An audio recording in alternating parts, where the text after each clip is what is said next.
What's up? It's Mercer again. I figured I'd give you guys a all-star break recap of what's gone on in Pirates 2009 land and see how accurate my predictions have been thus far that I've had at the beginning of the year. So let's go right into it right now.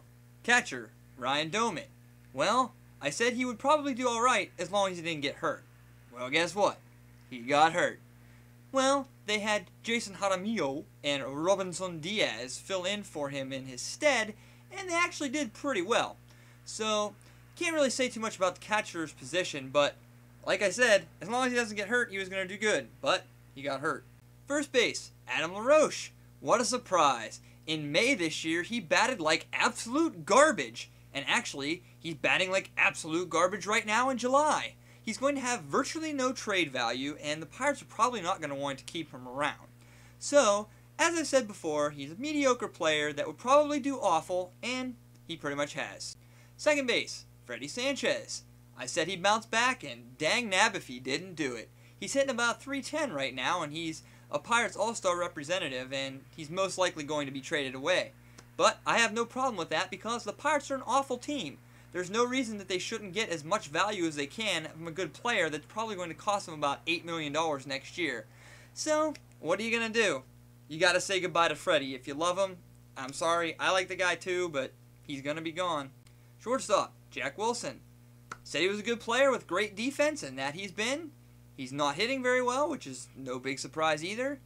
But, once again, we're going to probably see him get traded away if someone will take him and give him, the Pirates something decent in return. So, don't be surprised if Jack Wilson is gone too come the end of July. Third base, Andy LaRoche. He's definitely hit a lot better than 160 so far this year. I think his average is around 270, 280 area, which isn't bad. But, like I figured, just like Jose Bautista, there's very little power, and actually he has less power than Jose Bautista. He's an alright defender, and, you know, he's done a pretty good job. It's just nothing earth-shattering. Left field. Well, it was Nyjer Morgan for about 2 months. And yes, he did start out the year pretty dang well, but as the year progressed, his batting average started to slump and eventually went into the 250s, which is exactly what I figured would happen once the NL figured him out. He also managed to be caught stealing 12 times out of 30, which is a pretty bad ratio in terms of trying to get yourself to move up 90 feet. He's not a very good base runner, and the Pirates basically sold high on him because he had a decent first couple of months. We got a much younger player for Nyjer Morgan and Lassing's Milledge, who might be able to actually produce some power and steal just about as much as Morgan can. So, I'm glad that Neil Huntington pulled the trigger on this one because I still don't really think Nyjer Morgan's that good of a player. And as his stats showed by the time he left, he really wasn't doing that well for a corner outfielder. Center field. Once again, Nate McLouth was our center fielder, and as I predicted, he was doing much, much worse than he was last year, even though he was hitting quite a few home runs. So, once again, with Neil Huntington realizing that this team was going nowhere, he traded McLouth away for 3 prospects. Hopefully some of these guys are going to pan out in the future. That's all we can really hope for because, unfortunately, even at 27 years old, Nate McLouth was probably not going to be on a winning Pirates team by the time he was getting into his decline area. Right field, Brandon Moss. Well, I definitely missed on Moss because he has basically no power and no offensive ability. He's a pretty good defender, but Delwyn Young and now Garrett Jones is taking some of his time away at right field, and he's pretty much a bench player at this point. It's pretty sad considering he was one of the guys we got for Jason Bay, and we were hoping that he was going to produce for us, but really hasn't done a whole lot for the Pirates, so I missed on that one. Things, out of the 8 position players in the offensive positions, I probably got about 6 of their predictions right, so what can I say? I know my team. Let's move on to the starters. Paul Maholm. Well, as I forgot to mention in my first video, he has acquired the curse of the Pirates ace. What is the curse of the Pirates ace, you say? Well, every year our ace pitcher decides to basically stink for whatever reason. I don't know if it's, you know, them being pressured to do well or pitching against better pitchers, but for whatever reason, they don't do very well. Paul has reverted to his career norms and has an ERA over 4 and a whip near 1.4. It's really not an ace pitcher material, and it's not anything that I didn't think was going to happen. Ian Snell. Well, we all know what happened to Ian. he decided to go on a tirade, basically, every time he went out because he was blaming everyone else for him being an awful pitcher. He was throwing way too many pitches, as I predicted, and he was in way too many full counts, as he actually was one of the league leaders in that stat. So Snell asked himself to be demoted down to AAA.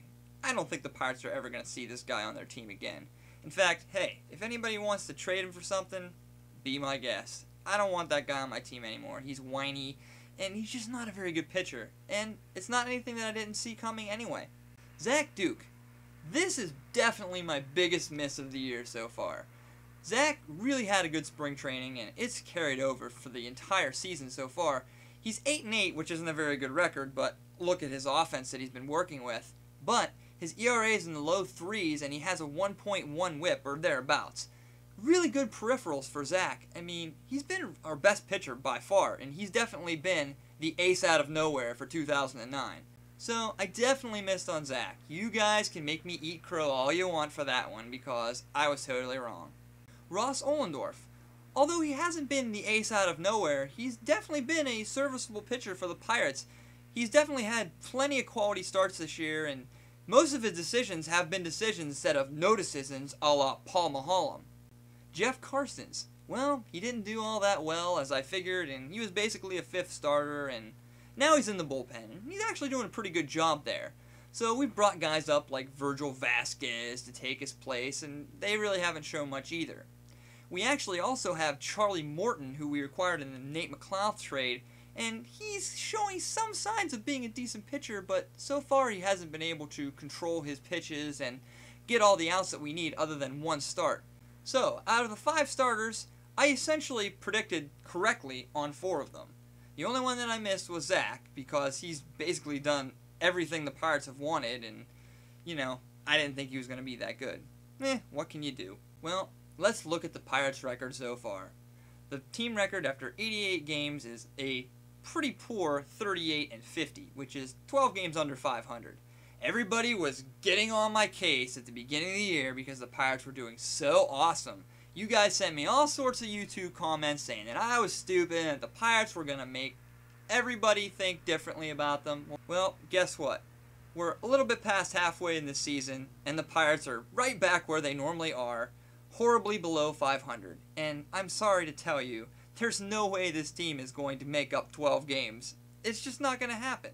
So, all we have to root for right now is the guys in the minors and hoping that they do well, although Pedro Alvarez is doing not so well in Double-A right now. There's a couple of guys coming up like Andrew McCutchen that I'm really happy to see, and hopefully they're going to do well in the second half, but I'm going to tell you right now, I wouldn't expect great things from this team because the other teams are going to start heating up their bats, and the Pirates pitchers are probably going to get worse. Yeah, my prediction of 102 losses doesn't look all that good right now, but hey, what are you going to do? I actually think right now that the Pirates are probably going to be on par with what they've done for the last 4 years, and that's winning about 67 or 68 games. They've got a really tough schedule the last 6 weeks where they play the Dodgers 7 times and plenty of games in their own division. So far this year, they've won only about a third of their games.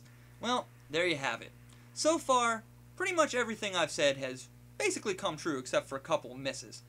And, well, you guys out there that think that I don't know what I'm talking about, I don't know what to tell you. Look at the stats, look at the record, and you'll see that the Pirates of 2009 are just an awful team, and I'd expect a lot of losses and probably a lot of trades for some of your favorite players. I'm sorry, but that's the way this franchise has to go right now. Alright, maybe I'll see you guys at the end of the year, and that way we can clear up everything and see exactly how my predictions panned out. So, till then, see you later.